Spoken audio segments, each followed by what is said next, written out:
Thank you for having me. I appreciate the opportunity to come and speak with you. And so we're going to spend a little bit of time talking about school psychology and how, as school psychologists, we get to wear a lot of hats. We do a lot of different things. And in particular, I'll emphasize working with students at risk, and that can be students with disabilities or students who perhaps are at risk of incarceration and some other unfortunate things such as that. All right, so just a little bit about me. I have a bachelor's degree in education and then a master's degree in school counseling as well as community counseling.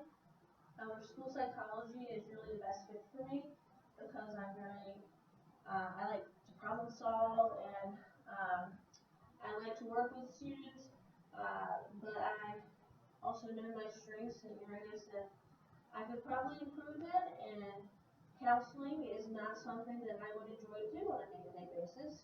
I admire those who do, and I think that's fantastic. However, it's not something that I think I would be really good at on a regular basis. And I also went back and have my certification in school administration as well. And for about 5 or 6 years, I was a full-time faculty member in a school psychology program at Washington State, and really enjoyed that. However, we're from the South, and we really prefer to be in this area, and so we opted to move back to Northeast Florida, and so I'm working as a school psychologist now, and I'm also a parent. My husband and I have 6 children, ranging in age from 12 to 18, and we do have some of our kids are students with disabilities, and so I know what it's like to sit on the other side of the table and be a parent in a meeting, and so that's a little bit about me and where I come from. And as school psychologists, and really as anyone in the helping profession or in the field of psychology, we really have to think outside the box because we're working with people and everyone's different because they've all had different experiences and backgrounds, and so we really have to approach every situation in a unique way. And so I have a quick little activity, and you guys can work together if you want. That might make it a little more fun. But in your envelope here, there are 3 pieces. And if you've done this before, please be a coach for your team. There are 3 pieces there. And what I'd like for you to do is arrange the 3 pieces so that each horse has a jockey riding upright on its back. And please don't tear them or, any of that kind of stuff. It should just be on a flat surface, like the tabletop. I was going to say, that's an easy solution. What did you think? That's smart.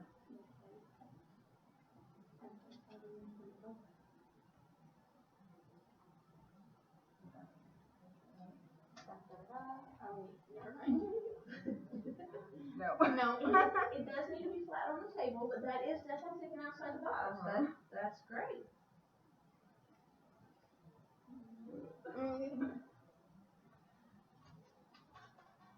Is that flat on the table?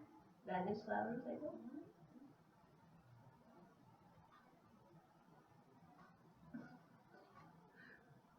Is there a right answer to this? There it is. Why don't you try putting the horses back to back? Okay?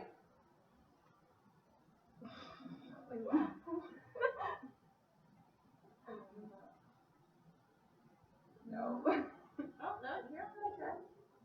Oh, I am on the right track. That's cool. Oh, that's just not right. That's cool. That is really cool. So it's like one of those illusions, like the old lady, young woman, old woman, young lady kind of thing there. And it's just a quick, fun, hands-on activity to do. But just to, reinforce, I guess, that we really do have to try things in a different way sometimes, because you would have never probably thought at first to approach that puzzle that way. And so this, working in psychology definitely, our kids who need us the most are the ones that, if we approach them the way everyone else has, that's why they are where they are, for whatever reason. So we need to do something a little bit different. And I always think it's interesting that people often do not know what school psychologists do. They often do not have a clue. When I first was in graduate school, my own family didn't really know what I was studying. And so this little clip here, I think, is just kind of interesting because other people definitely have unique perspectives on what school psychologists do. All right, so I don't want to spend a whole lot of time telling you a lot of things you already know. So let's take a couple minutes and you can tell me a little bit about what you already know about school psychology and or working with students that are special needs or at risk. Well, you're working not just with the students, but also with the teachers and the parents, because they all got to work together. There is a certain amount of testing involved, but that's not all you guys do. Sometimes you have to go into the classroom to see if there's a learning style that isn't working maybe for a particular student or even the whole class. And then maybe do a whole new teaching plan and get approval for that for the principal and stuff. A lot to do with the curriculum and what type of curriculum works in different areas and things like that. And individualized education plans. Definitely. And then sometimes you got students with behavior disorders where they're always breaking the rules for whatever reason. Then you got to find out what is the core of that problem and maybe try to mold and change their behavior a little bit. Excellent. You guys know a whole lot more than a lot of people do about school psychologists already. Got a little better. So, and of course, if it's something that you're interested in, it's always good to know what you're getting yourself into. So, fantastic. Okay. So, what I currently do as a school psychologist, I have 3 schools that I work in. One is an elementary school, and along with doing all the things you were talking about, and some others, because in St. Johns County, the school psychologists have a very large role in response to intervention or multi-tier systems of support, which is, some of you I see in the head nods, so, that's how we're identifying some of our students with disabilities through that process of how they respond or not to the interventions. But we also have, at my elementary school, we have 2 classrooms in our behavior units. And so those are students that have been identified as having some behavioral difficulties like you mentioned before.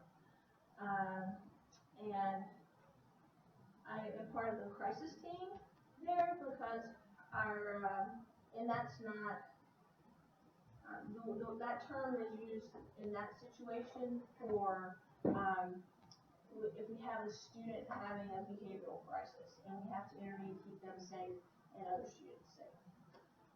And this school is, St. Johns County, I don't know how much you guys know about St. Johns County, is very unique, and it's kind of geographically organized, and that our schools in the northern part of the county tend to have more affluent and middle class individuals, and then our students in the southern part of the county tend to be from perhaps lower socioeconomic backgrounds, and so it's 2 different worlds depending on where you work in the county, that's for sure.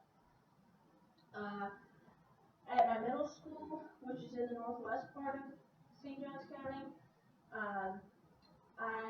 there are 3 classrooms there that are varied exceptionalities classrooms. Primarily, students that are in those classrooms are students with lower cognitive abilities, and some of the students also are on the autism spectrum. And within the 3 classrooms, the students are grouped by cognitive ability. so that the instruction can be targeted for their needs. So some of the class, they all work on academics. And some of the classrooms do spend a little bit more time on some adaptive or, living skills and job training type skills than some of the others do. Excuse me. I also spend a bit of time doing follow-ups for students who have been Baker acted, and we develop a safety plan for those students, and then I meet with them and follow up and make sure that I'm not doing so much counseling with them, but I am making sure that they feel confident in using the safety plan, meaning finding someone to help them if they are in a situation that they are distressed. And then I am also assigned to our alternative and day schools. Those are 2 schools housed within one building. Our alternative school is our middle school and high school students who are there because they have had significant behavioral infractions at school or in the community. Some of them are kids that have felonies in the community, and they're there pending adjudication. So they were like suspended or Some of the students are there because of a class 1 offense on campus, so like a weapon or drugs or something like that. And others are there because of an off-campus felony, so they did something in the community. They stole a car. There's no telling what it could be. And for those students, we have we spend a lot of time focusing on our mental health counselor that's there full time, works with them very closely. My primary role is with those kids is any assessment that is needed and developing behavior plans. The behavior specialist, the health counselor, and I work closely to do that. And we try to make some connections, put some things in place so that when they return to their home school, after they have started their assigned days, I don't want to say sentence, but some of them feel like that's what it is, that we have some supports for them when they return so that they don't feel like they're going back to the same situation they came from. And then the separate day school is a K-12 school. Those students are all students who are receiving special education services or exceptional student education services, whichever way you like to think of it. All of those students are students who have not been successful in a behavior unit type classroom. So historically, we may have called those students our severely emotionally disabled students, and but we don't use that lingo anymore. And so these students, not always, but often are students who externalize or act out and have a history of aggressive type behaviors. Other than that particular school, no other schools in our school district have a quote-unquote timeout room. And so the students are very needy if they're at that school. We do have mental health counselors that are there full time working with those students, and there is a teacher and 1 to 2 paraeducators per classroom, and the classrooms have 4 to 6 students in them. So very intense level of support. And that school is, both of those schools are housed in the same building, and that's in St. Augustine. So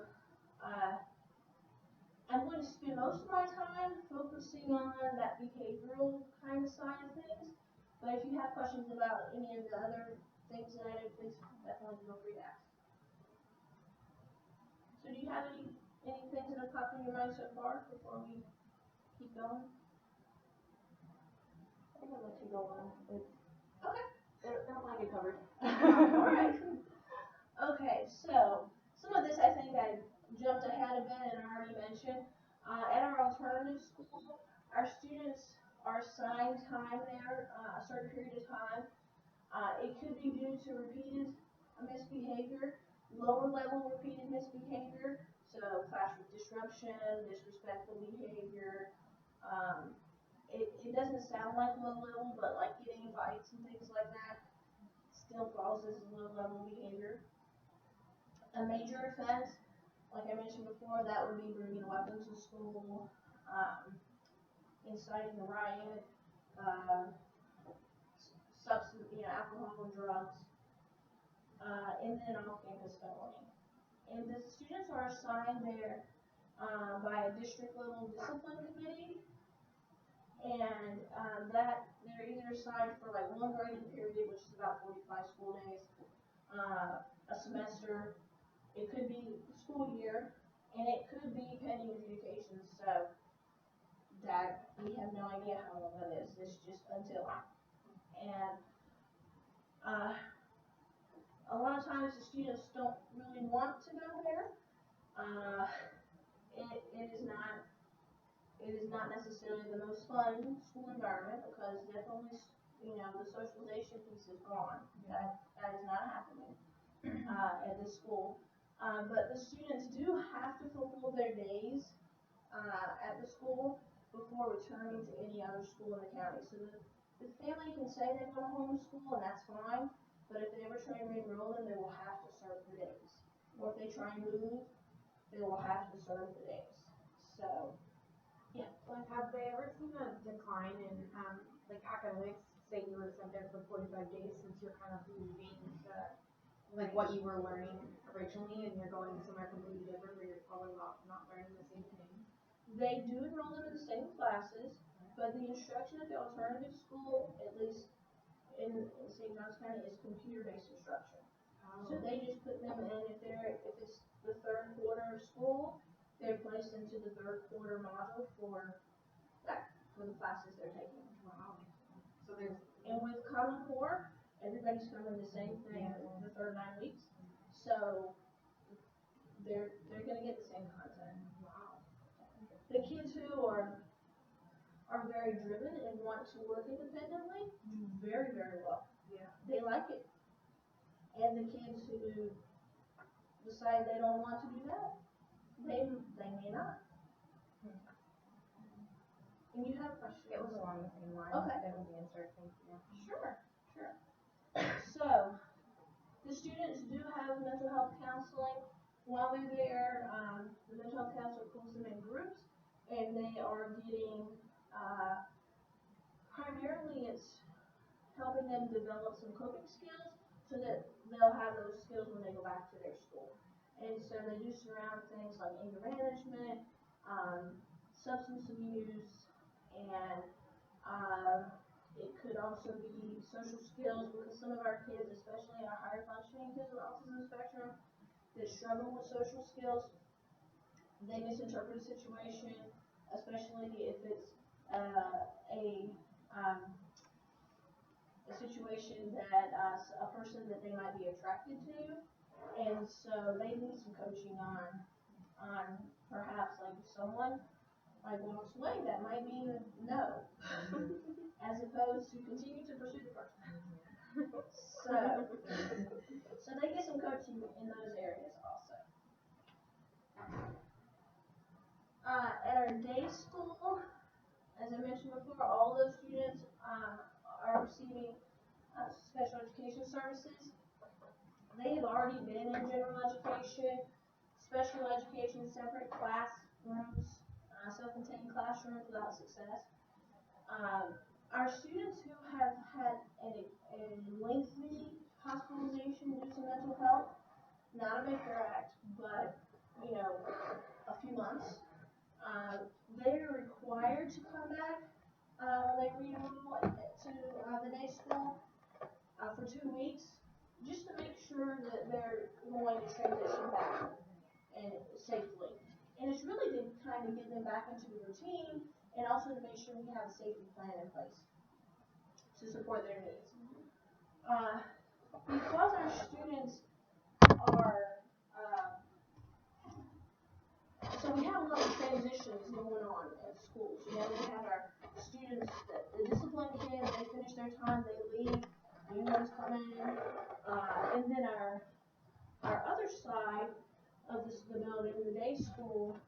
we end up having a lot of students who, because of that southern part of the county, there are some foster placements and group homes. So we end up getting a number of students that come from those settings. And those students have had a lot of transitions in their lives usually, and tend to have a lot of very intensive needs. And some very unfortunate experiences usually also. So I spend a lot of time at this school reviewing paperwork for students, because we have to figure out very quickly, because the students transfer in. I think we've had 1 to 2 new students a week since winter break, since we returned from winter break. So lots of students in and out. And so we very quickly have to figure out, okay, what's going to work for this student while we're trying to get them settled, and they're not just in a new school, they're living somewhere new. And they're living with a whole bunch of people that they probably don't really like. We really try to get it all hands on deck and intervene for those students so that we can hopefully set them up to have success. And generally they do. Our students in the day school tend to have a very rough first 3 to 5 days there. There's a big transition. And for some of the students, especially our students in foster care, they've probably been exposed to some abuse, not all of them, but some of them, then they tend to be a bit more defiant. They tend to not respond well if an adult has to be very firm or to physically intervene if they're becoming aggressive. So that's always a tough time. They usually settle into, and they often do quite well, because the teachers who work in either of these schools, they want to work there, and that's obviously the key. The paracos want to be there, and they have beautiful relationships with the students, absolutely beautiful, very warm, very nurturing, but also, that warm but demanding kind of relationship where there's certain things we just don't tolerate here. The school does have 4 non-negotiable rules. One is that there's no aggressions. Another is that the students use school-appropriate language, because you can probably imagine that sometimes in frustration they can have some colorful language and hurl lots of insults at people. And then also that they respect their peers and the adults. And the last rule is they respect, school property. So, because those are some of the biggest issues with kids: physical aggression, property destruction, a lot of verbal aggressions and things like that. And so they try and say, we don't tolerate that here. Now the kids will still do it sometimes because, they're kids. And they have a lot of things going on in their little lives that have gotten them to the point where they are. And this school, we have usually 30 to 40 students, and there are 2 elementary classrooms, 2 middle school classrooms, 1 high school classroom. There is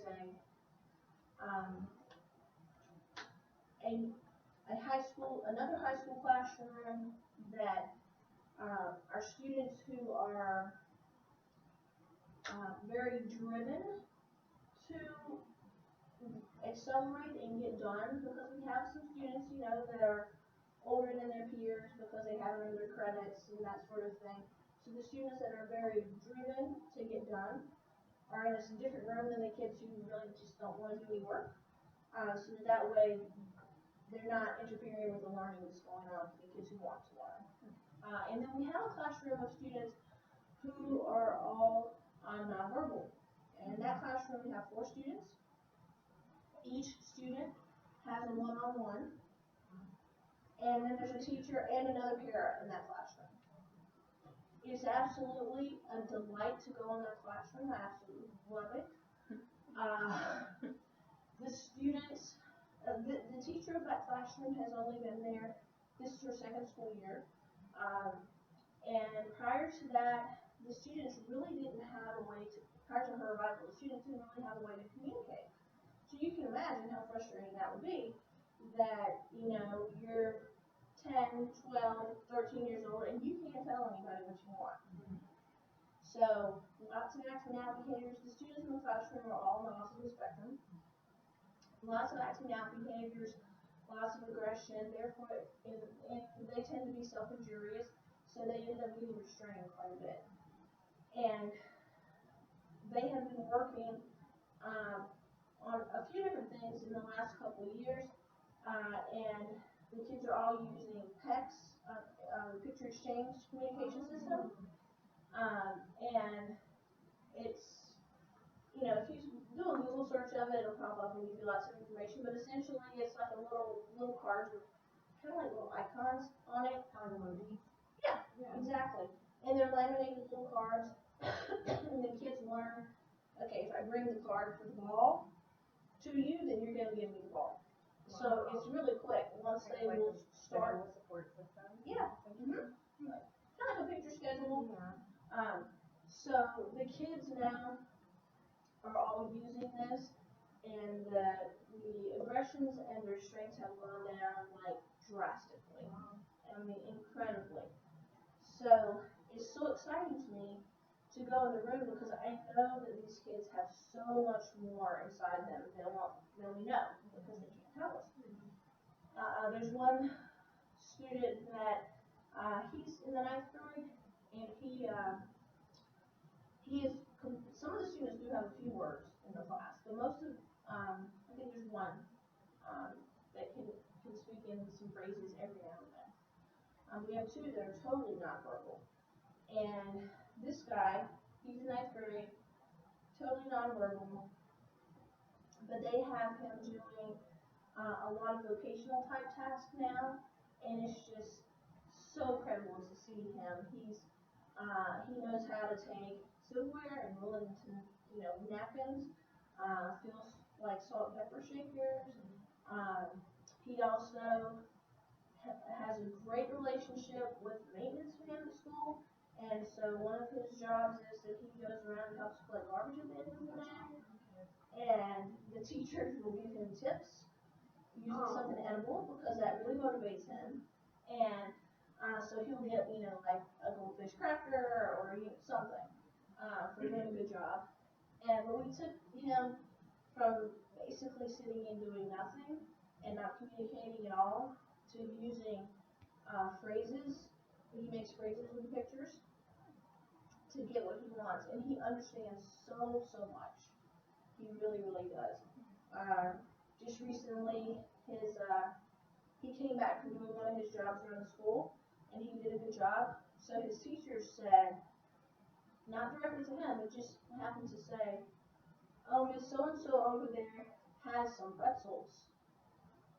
So he goes to all his little cards are in a 3-ring binder. He goes to his binder, takes out a little card that has a Velcro strip on it, and with his pictures, he has, I want pretzels. And he walks across the room. This is a kid that wouldn't get out of his chair for a while. Walks across the room, hands the card to the person that the teacher indicated had the pretzels, and stands there and waits. And so he gets, you know, freaking pretzels. So he can tell people what he wants now. So that is so exciting to me. And we have another little guy in there that is starting to use phrases. He only has a couple of phrases. I want is one of them. So, and no is another one. But you know, he's in 7th grade, and so it's so exciting to see them, you know, being able to communicate and get their needs met. And like I said, the aggressions and the restraints have gone down drastically because they're not frustrated because they can get their needs met. Do you guys have any questions about? I read a study, they did some research on like autistic children who couldn't do daily tasks, and and they use pictures similar to what you're talking about, but they use it as like a stimulus where this kid had to learn how to dress himself, and then they had to learn how to set the table. And the first picture is, of him, taking his pants off. Second picture, grabbing the pants off before or something. Do you guys use something like that for behavior, or have you not had to go that far? They do have a picture schedule that they use with the kids, and they do, like self-care as part of their curriculum, but they really haven't had, the kids know the routine, and goodness, don't change it, because then we do have some problems. We all probably like our routine, but the kids know the routine, so when they get off the bus or get dropped off, they go straight to the bathroom, and they have a toiletry bag at school, because these kids are all like 5th through 9th grade, and they're working on teaching them hygiene, so brushing your teeth and washing your face and that sort of thing. The kids all, are able to indicate if they need to go to the bathroom, and a couple of them do sometimes have some toileting accidents, but they are very independent in taking care of themselves if that does happen. And in the past, that was a big issue, and not wanting to, get cleaned up and that sort of thing afterwards.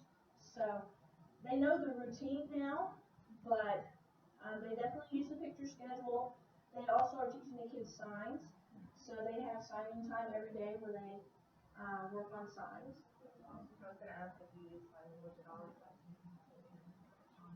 Yes. One of the students understands it pretty well.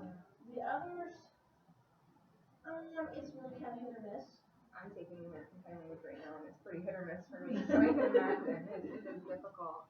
But some basic things like all of them can definitely sign like if they're hungry or if they're thirsty and if they're done. They will let you know that. That's for sure. But did that answer your question? They really haven't had to do that level. I figured a student at that level may not even make it to school. They might have to stay home the whole time. I just wasn't sure if there was like one point where they crossed it overnight. Right. But usually those are the ones that need 24/7 supervision and everything they do. Yeah. These kids, they definitely need lots of supervision. However, I mean, like one of them, for example, I know that recently his mom wrote a note in back before it got so chilly that he likes to be outside, and so the back of their house is all windows, and so as long as mom or dad can see him, they will let him be outside. It's a fenced yard, of course, and that sort of thing. So they'll let him be outside by himself, and because they can see him, and so mom said she was like unloading the dishwasher, and she turned away for probably 5 seconds, and she looked up. He was naked in the back. So definitely they need a lot of supervision. Well, that's children in general, though. True. But it was hot, so It makes sense to me, yeah. clothes aren't always the most comfortable. Yeah. But I thought that was pretty nice. So yes, definitely need lots of supervision, but they tend to be pretty compliant most of the time with those like self-care kinds of things. Okay. Any other questions? All right, we got a couple other things. So obviously, with our students, and when I worked on this, I thought, what are the things, especially for our students that maybe are at the alternative school that have maybe chosen some not so healthy behaviors, or maybe they're, involved with the justice system, and even our students who I work with that are part of the foster system, I found these types of strategies to just be incredibly helpful with them. One of the biggest things is just listen to them. So many people in these kids' lives are talking at them rather than talking with them. So listening to them and validating their feelings, letting them know, like, you're right. It really stinks that you're at the group home. It totally does. You don't have privacy. You know, it's probably noisy most of the time, and whatever it is, it does stink. You know, you're not in your home and having an opportunity to, you know, be surrounded by family and people who care about you and that sort of thing. Imagine being in their shoes. Sometimes when I look at paperwork from the kiddos that come in, I say to myself, not to make excuses for them, but I say to myself, well, no wonder you do some of the things you do. You know, no wonder you poor thing that you make some bad choices sometimes. And for a lot of the kids, just setting boundaries and being consistent with them, because they may not have had that before. And once we get over that hump with a lot of the kids, and usually the group home is very consistent with them, they start to do really, really well after they know, like, it's a safe thing. These people do care about me. They might ask me to do things I don't want to do, but they probably have a reason for it. And they know what to expect. Exactly. They have a routine. They know, you know, that, and they do quite a lot of things with them to get them out in the community, and take them to activities, so that they can have as many experiences as they can, you know, that are more typical, like weekend experiences that kids may do. Just letting them know you care. Obviously, one of our students who was at our day school and has since recently returned to his zone school he was self-injurious, and so when he had to be restrained because of his self-injurious behavior, once he was calm, he was probably 8th grade, he learned to hug you and tell you how sorry he was. And you know, we tell the kids, okay, it's over, we're starting over. And for some of us, sometimes that can be really hard to do. You know, if a kid's just like hurled 5 insults at you, or just like grabbing and pulling your hair. I always pull my hair back when I go to the school. And I turn my lanyard backwards. But, you know, let them know you care. It's okay. I know you're sorry. We're starting over now. And really, even if you have to fake it, start over, you know, and give them a clean slate. Because sometimes they can definitely, you know, get to you. Building on their strengths, we always try and find, oh, you're a really great math student. You're really fast at running. We find something that everybody's good at. And we build on that. So that they do recognize, you know, it helps repair some of the self-esteem that some of these kids have had kind of torn down. And kind of like when we did our activity earlier, just remember that not one size fits all. So not every kid that is from the group home is going to respond to the same kinds of things. We had one female student at the day school. She's also since returned to her home zone school, and she was really into fashion. No other kid at this school cares anything about what they look like. They just don't look. A lot of them are boys, and so, you know, they don't care quite so much sometimes about how they look.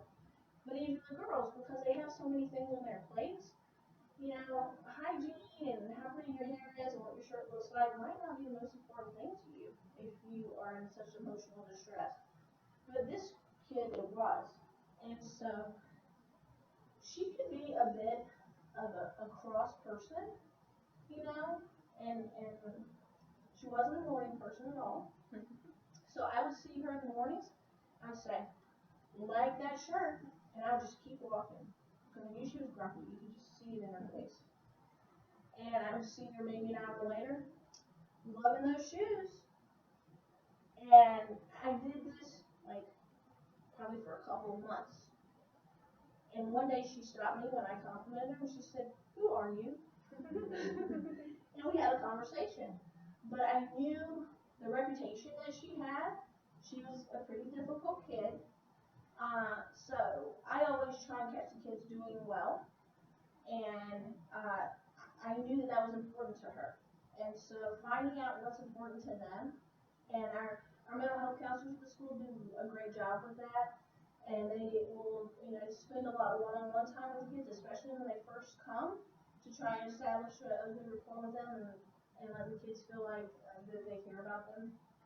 So it's really finding that thing that works for our kids. Even the kids that are nonverbal kids, there's something that motivates them, and we just have to figure out. We have one little boy, he's 10, wireless headphones totally motivate him with Disney songs on it. So whatever it is, he will work for that. He will work for that, and so it's really helping his behavior training for sure. All right. So do you guys have other questions? I don't think so. This is very informative. What was the most difficult, I don't want to say child, but scenario that you had to deal with? That really made you question everything, or really tested you? Fairly recently, actually, we had a student at my elementary school. She is in the behavior unit, young student, first, second grade, and she had some very unfortunate events occur in her early life since she's been adopted, and she is in a better situation for sure. She is, in my opinion, a very passive aggressive individual, and some of the other kids in that class are very, they're young, and so they don't have very good coping skills, and that's primarily the reason that they're there, is they get frustrated and they'll push their desk over, and that sort of thing. So, and she can find ways to set the other kids off, and she does it intentionally, and will kind of smirk about it. That's a tough one for me, because I have to go in that room and say, I do like her. I know that she has many positive attributes. And she does. And so I focused on, she's a very good reader. And so I focused on that. And when I see her doing work or reading, I'll say, can I come sit with you? And she will say yes, and I'll sit with her and I'll tell her how great she is at reading. So that has helped. Yet her behaviors still continue, and so that's a tough one for me. And I didn't evaluate her or anything. She was placed there. She came from another school, and she was placed in the behavior unit. But I spent quite a bit of time with her, and I constantly just have to tell myself, this child does have positive attributes, but it does really trouble me that even at such a young age, she seems to receive pleasure from causing others to be upset. So that really struggled. That's a struggle for me. Right, and she'll say things that are very precocious for a child her age, and about the other students in the class, and it can really set them off. Just something that's said.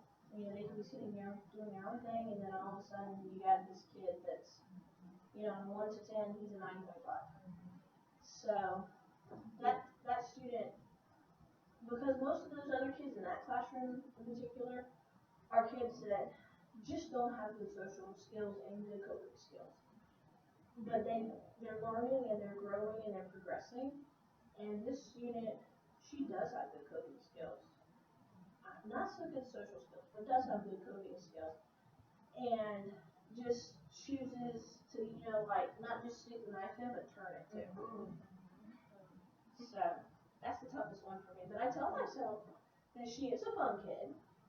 And I do like her, and it's working so far. Do you think she does this so that she also gets entertainment out of it, but so she doesn't have to think by herself, so she's not the only one with all this anger and frustration inside.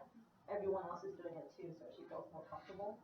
I think that's part of it, and she also seems to enjoy taking control of situations, and I think a lot of it's about power and control.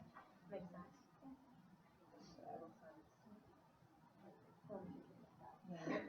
So yeah, I think that's the toughest, and I've had some real ringers, but that one gets to my heart because, those poor other kids, they're working so hard, trying to like do the right thing and trying to ignore things she says, but she will just like go after them. Yeah. Like you're not evil. Exactly. I have to tell myself that. All right, any other questions? I think we're good. Great job. job. Well, thank you so much. I Thank you. appreciate you coming and the opportunity